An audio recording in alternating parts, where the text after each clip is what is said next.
You want to support Roland Martin Unfiltered? Be sure to join our Bring the Funk fan club. Every dollar that you give to us supports our daily digital show. There's only one daily digital show out here that keeps it black and keep it real as Roland Martin Unfiltered. Support the Roland Martin Unfiltered daily digital show by going to RolandMartinUnfiltered.com. Our goal is to get 20,000 of our fans contributing $50 each for the whole year. You can make this possible. RolandMartinUnfiltered.com. Thank you. All right, folks, right now, the White House is holding their news conference.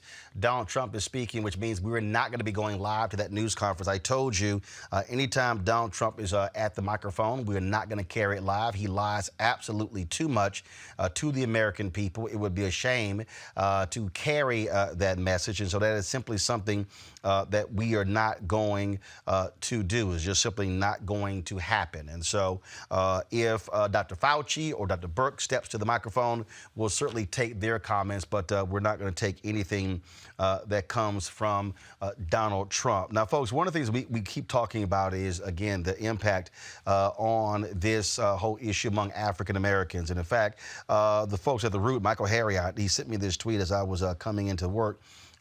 They've done a particular piece on this.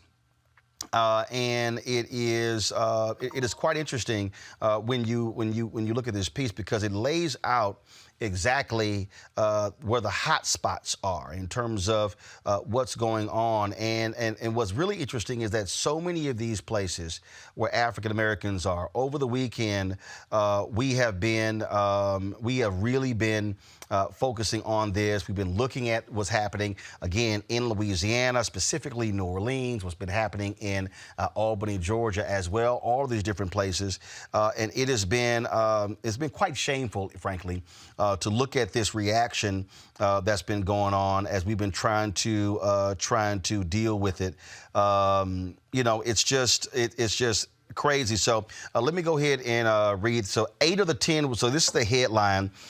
8 of the 10 worst coronavirus hotspots are in the South. I'm going to pull up, let me pull up on my iPad because I'm reading the story right now on my phones. I want to show you guys this again.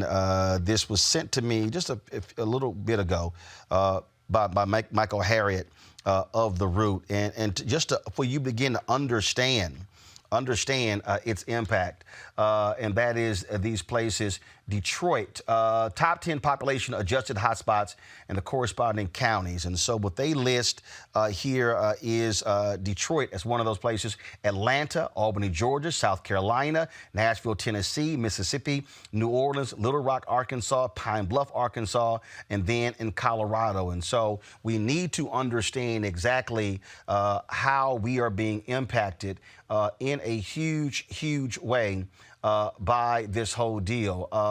And so, unfortunately, too many of our folks are also dying from this. So we're going to get into this a little bit later. But first, I need to deal with what's happening in our schools. Now, schools have been out. States have said that the schools are not going to be coming back for the rest of the year. That means parents are the ones who are now having to be the teachers. And one of the things that we now are also realizing that many of us have known, but now the rest of the country is finding out, is what happens when you don't have the resources, when you have kids who don't have access to online tools, when you don't have Wi-Fi. Joining us right now is a former Teacher of the Year, now Congresswoman Jahana Hayes of Connecticut. 2016, she was named National Teacher of the Year. Congresswoman, glad to have you in Roland Martin Unfiltered. Hi, Roland. Great to be here. First thing is that South Carolina converted some 3,000 buses for mobile Wi-Fi. I was talking to a school board member in Montgomery County, Alabama last week, who was talking about the problems they're facing there. In Dallas, the superintendent said 40% of the students don't have access to the internet. People have this assumption that all schools are equal when, in fact, they are not. And this coronavirus pandemic is exposing exactly what the problems are when it comes to unequal education in America. Yes, Roland, you're absolutely right. And on that issue specifically, it was why I and so many of my colleagues fought for in any infrastructure package that we talked about rural broadband, that we talked about bringing internet to some of these communities. This is something that, like you said, reveals the cracks of a much larger issue because before we had a pandemic, we had students who were required to submit assignments online or to respond to things using electronic resources that they just did not have, which meant that they were always behind the curve. And so what then can be done? Because look, what this is going to do is exacerbate those kids who are going to be further and further behind, not having access. When you talk about, look, there's assumption that every child has access to a computer or an iPad or some type of pad. They don't.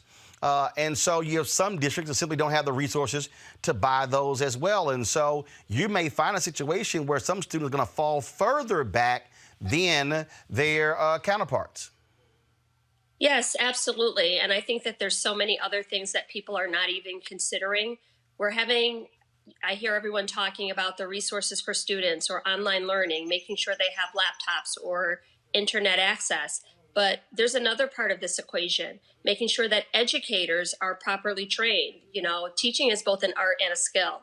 Having a flipped or digital classroom is not as simple as just turning the computer to yourself and then teaching kids and being accountable for them having learned the skills and acquired those lessons. So there's so many other things that so many teachers now are faced with now, the responsibility of having these digital or flipped classrooms, and they've never been trained appropriately. And I can't even imagine what's happening to our students with special needs who, when we're having school districts all over the country, 1 million kids are being taught through packets and online learning. How are we addressing the needs of our special education students or the students who are disproportionately impacted who receive so many other services at school? All of those things will come to bear when we return to the classroom in the next couple weeks or months. Well, I think for a lot of people, they're believing that we're not even going to return to the classroom. Here we now are in April. For instance, in Virginia, the governor's shelter in place goes through June 10th. And so you sort of have some people may be coming back, others may not.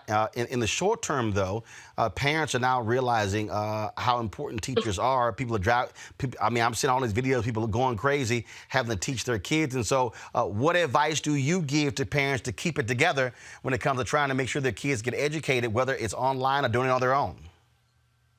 I think that's just it. Just keep it together. I mean, this is new for everyone.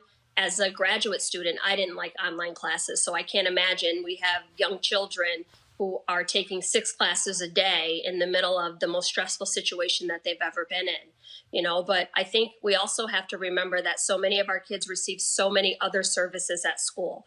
I think of mental health services or kids who have access to therapies and treatments and different types of differentiated learning. And we can go back and forth all day about, that's the parent's responsibility or whose job it is to do that. I can tell you the one person who has no control over the situation is the children. And it is unconscionable right now that we have a Secretary of Education who has been mute. We have 100 million young people out of school. We have higher education college students out of school. And the Secretary has been mute in this whole pandemic. In this whole epidemic, she has not given any reassuring advice to educators, to families, to children as to what that will look like when we return. My office has gotten so many calls about what's included in this package. We allocated in Congress about $13.5 billion for K-12 education and about $14 billion for higher education. And there's so many questions surrounding what is the implementation of this Education Sustainability Fund look like? How will this be applied across districts? What calculations will we use? And the one person we have not heard anything from is the Secretary of Education. And that just is unforgivable. And I'm not really sure how we come out of this. This is brand new, but I know that for so many years, teachers have worked under-resourced and underfunded and just figured it out. And I think that they're doing a great job of doing that now. I can tell you, though, it's not easy. I'm an educator. I am a highly competent educator. And right now, when I'm doing 8 hours of marathon conference calls and my son is in front of the computer, I have an 11-year-old who his teacher is giving him a lesson and I'm trying to keep him engaged and focused. I can't imagine people who have 2 or 3 children at home in different grades, studying different lessons, or parents who don't have the knowledge or the background to support them in their learning. Yeah, I mean, I've talked to some people who are having the issue. I mean, bottom line is my wife and I have two of my nieces, both 16. They're sophomores who are at home. And luckily, their school district has a very robust online presence. Prior to this, they also have access to laptops. But in so many different places, you simply don't have that. And I think coming out of this, obviously we're operating in an emergency status right now. But I think coming out of this, you're going to have some people do some serious thinking and planning, strategizing, and then funding when it comes to filling in these gaps, because many of us have known about this. Other people have ignored it. Now, I think there are a lot of people out there who all of a sudden realize, oh, this thing is as worse as everybody keeps saying. And so we need to be thinking about how do we fix this, not just survive this. You're absolutely right. And I think on a very basic level, I think one of the things that I was taken aback by when I first went to Congress is the resistance to fully funding the IDEA, the Individuals with Disability in Education Act.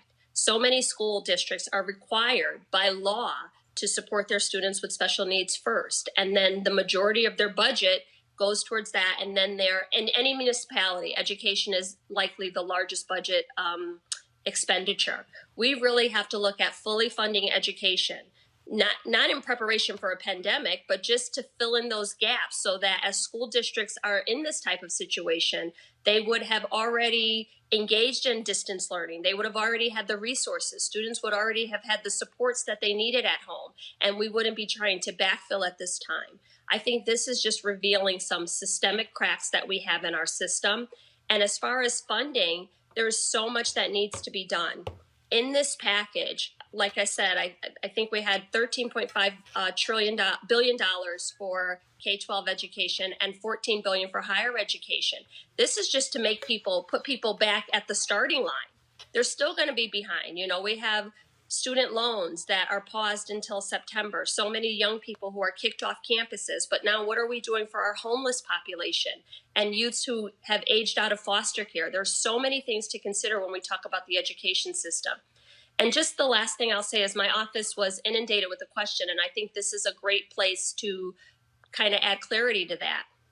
In the third COVID package, Howard University was outlined specifically, along with Gallaudet, which is a school for the hard of hearing students.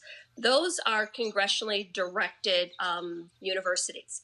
They have allocations in the funding every year in Congress, and they could not be included in the larger budget package. So they can't access the almost $30 billion that was put in for higher education and for elementary and secondary education. So they had to be specifically named in order for those schools to have appropriate funding that aligned with some of the other schools. It's just that simple.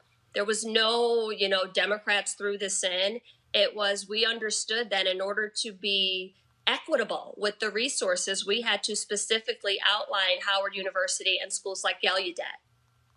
All right, then. Congresswoman Jahana Hayes of Connecticut, we certainly appreciate it. Thank you so very much.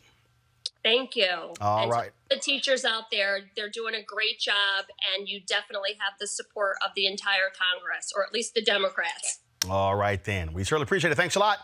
Thank you. I want you to like, share, and subscribe to our YouTube channel, youtube.com/Roland S. Martin. And don't forget to turn on your notifications.